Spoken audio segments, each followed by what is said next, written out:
Le token Luna est en train d'exploser à la hausse alors que le Luna classique chute fortement. Qu'est-ce qui se passe? On va essayer de comprendre ça dans cette vidéo.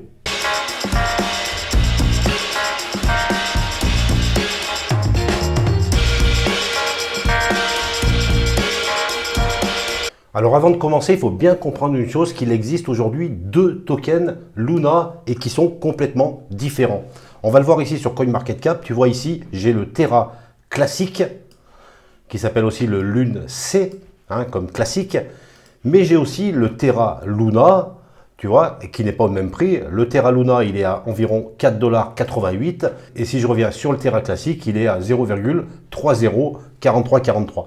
Deux tokens pour cet écosystème. Donc ce qu'il faut bien comprendre, c'est que le Luna que tu vois ici, ce n'est pas l'ancien token qui s'appelait aussi le Luna. Pas du tout. Ce token Luna, c'est le nouveau token de la nouvelle blockchain, qui est un fork de l'ancienne, c'est Terra 2, et on appelle ce token donc le Luna. L'ancien token qu'on avait donc après la chute brutale de l'écosystème Terra qui a tout entraîné avec lui, donc le prix a complètement dévissé, il a chuté, et donc ils l'ont renommé en Terra classique, c'est le Lune C. Et ça porte vraiment à confusion. Je ne comprends pas du tout cette logique.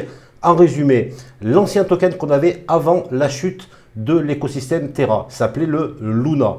Et bien, ce token qui s'appelait le Luna avant, aujourd'hui, le même token, il s'appelle le Lune C, le Luna classique. Et le nouveau token qu'ils ont créé avec Terra 2 s'appelle le Luna, comme l'ancien token qu'on avait avant. Si toi tu sais pourquoi ils ont fait ça, dis-moi-le en commentaire, ça m'intéresse beaucoup. Enfin voilà, donc en résumé, il faut retenir qu'il y a deux tokens différents dans cet écosystème.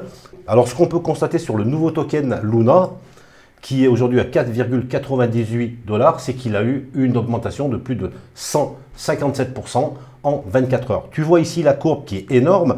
Là, je suis sur un graphique en une journée, donc 24 heures. Et tu peux voir le prix dans les derniers 24 heures. Il était à moins de 2 $ et il a atteint pratiquement 7 $ en 24 heures. Les volumes sont énormes. Tu vois ici, donc les volumes là, on peut les voir ici, le volume sur 24 heures, 4 milliards de dollars. 4 milliards de dollars, c'est énorme sur une journée, sur 24 heures. Voilà, donc il y a eu énormément de volume et d'achat sur le nouveau token. On va voir maintenant l'ancien token qui est le Terra classique. Alors tu vois qu'il a perdu pratiquement 20%, il a 18,85%. Alors je vais prendre aussi un graphe sur 24 heures pour pouvoir comparer les deux. Et tu vois que c'est complètement l'inverse. Là, il y a eu une chute brutale du token, donc du prix du token Terra classique, alors que le nouveau token Terra Luna, lui, a augmenté.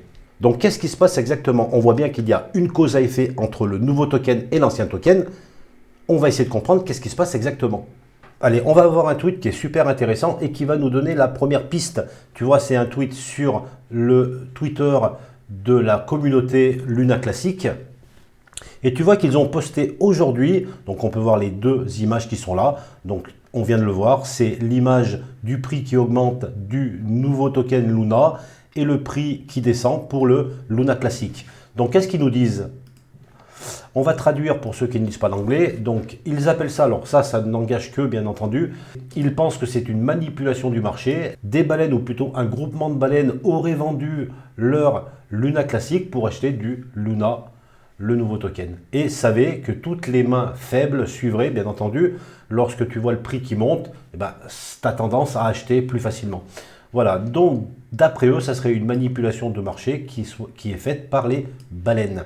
Donc après, ils nous disent, soyez plus intelligents qu'eux, ne tombez pas dans leur piège. Alors, il y a une autre rumeur qui circule actuellement, je l'ai lu il n'y a pas longtemps, c'est que, alors ça serait bien un groupement de baleines qui aurait bien entendu acheté du Luna, mais en fait, ils se seraient trompés. Alors moi, j'y crois pas trop à cette rumeur, mais je vais te la donner quand même. Donc la deuxième piste, ça serait que les groupements de baleines auraient voulu acheter du Luna classique pour éviter de payer la taxe sur le burn, donc la taxe de brûlage, qui va être mis en place dans quelques jours, de 1,2%. Donc pour éviter de payer cette taxe de 1,2%, elles ont voulu acheter en masse donc le token Luna classique, mais elles se seraient trompées. au lieu d'acheter le Luna classique, elles ont acheté le Luna, donc le token Luna, le nouveau token. Voilà, donc il y a deux pistes, soit une manipulation de marché exactement, donc ils ont vraiment une stratégie en tête et ils ont vraiment acheté le token Luna en vendant le token Luna classique, ou alors, eh ben, ils se sont trompés, ça j'y crois moins, mais bon, pourquoi pas, c'est une rumeur, c'est aussi une piste, une hypothèse. Elles auraient acheté donc le Luna en pensant acheter le Luna classique. Alors il y a aussi un tweet là que je te montre et qui est vraiment étonnant, alors je ne le comprends pas, donc je pense que tu connais, c'est un des deux cofondateurs de l'écosystème Terra, voilà, qui a tweeté, mais on ne peut pas répondre.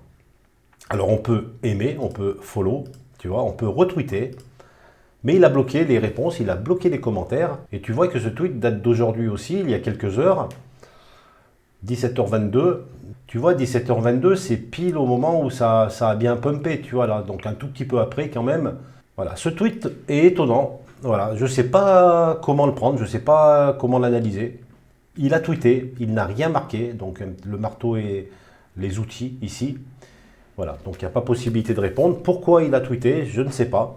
Donc voilà pour cette vidéo, je ne peux pas en dire plus, il va falloir attendre les prochains jours pour mieux comprendre, pour mieux analyser ce qui se passe actuellement sur ces tokens Luna. Maintenant, il y a aussi une chose intéressante dans cet écosystème Terra, c'est ce système de burn, cette taxe burn qui va être mis en place. Je pense que je t'en ferai une vidéo si ça t'intéresse, expliquer le brûlage de tokens, comment ça se passe, où vont concrètement ces tokens. Quel est l'avantage de burner justement des tokens pour réduire l'inflation, pour être même déflationniste? Voilà, si ça t'intéresse, dis-moi-le, je t'en ferai une vidéo dédiée en me servant de ce cas d'école qui est Terra Luna. Sur ce, je te dis à très vite, pense à t'abonner si ce n'est pas encore fait, un like, et là je pense que tu vas pouvoir y aller pour les commentaires, on va pouvoir échanger. Allez, je te dis à très vite pour de nouvelles vidéos.